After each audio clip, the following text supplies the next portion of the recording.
Eco tourism, endowment tourism ఈ రెండు ఆంధ్రప్రదేశ్కి అద్భుతమైన అవకాశం. పర్యావరణపరమైనటువంటి అద్భుతమైనటువంటి ప్రదేశాలు, పచ్చని పల్లెలైనటువంటి గోదావరి జిల్లాలో టూరిజం డెవలప్ చేసుకోవచ్చు. అట్లాగే పాపికొండలో టూరిజం డెవలప్ చేసుకోవచ్చు. పాడేరు, అనంతగిరి లాంటి కొండ ప్రాంతాల్లో చేసుకోవచ్చు. ఊటీ లాంటి ప్రాంతాల్లో చేసుకోవచ్చు. ఇవన్నీ ఎకో టూరిజంకి అద్భుతమైనటువంటి సాధన. అట్లాగే నల్లమల దగ్గర నుంచి ఏఓబి దాకా చేసుకోవచ్చు.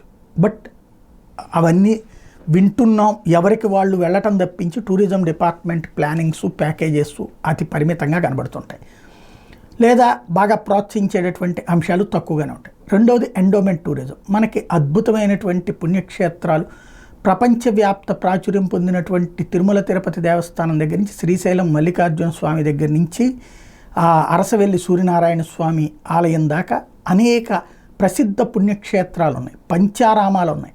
ఇలాంటి పుణ్యక్షేత్రాలని ప్లస్ ఈ ఎకో టూరిజంని కలుపుతా ముందుకు వెళ్ళేటటువంటి అడుగులుతో పాటుగా కల్చరల్ సక్సెస్లు ఉన్నాయి మనకి. లేపాక్షి, కొండపల్లి ఇవేమో బొమ్మల తయారీ కేంద్రాలైతే మంగళగిరి పట్టు దగ్గర నుంచి ఏదైతే కూచిపూడి నృత్యాల దాకా మనకే చెందినటువంటి ఒక అదృష్టం, ఒక అవకాశం, పెడన కలంకారీ దాకా వీటన్నిటి జనాలకి తెలియదు, తెలుసుకోవాలన్నటువంటి తపన ఉంటుంది, తెలియచేస్తే వచ్చి చూడాలన్నటువంటి ఆసక్తి ఏర్పడుతుంది. దీన్ని ప్రమోట్ చేయాలి అంటే టూరిజం మంత్రి గారు ఎవరైతే కందుల దుర్గేష్ గారు వీటన్నిటిని మంచి మంచి కవరేజెస్తో ప్రింట్ మీడియా, ఎలక్ట్రానిక్ మీడియాని దండగా వాళ్ళు ఎవడూ చదవట్లేదు, లేదా వాళ్ళకి మ్యాటర్ ఇవ్వండి, వాళ్ళకి కావాలంటే పెయిడ్ ఆర్టికల్స్ కింద రాయిపించుకోండి. అట్లాగే యూట్యూబ్లు వీటిలో అడ్వర్టైజ్మెంట్ చేసుకోండి.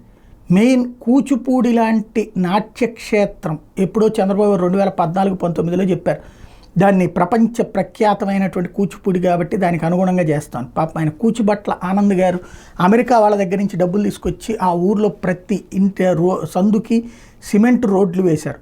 నాట్యాచార్యుల ఇళ్ల దాకా కూడా సిమెంట్ రోడ్లు వేసి చూపించినటువంటి ఘనత ఆయన చేసుకొచ్చారు.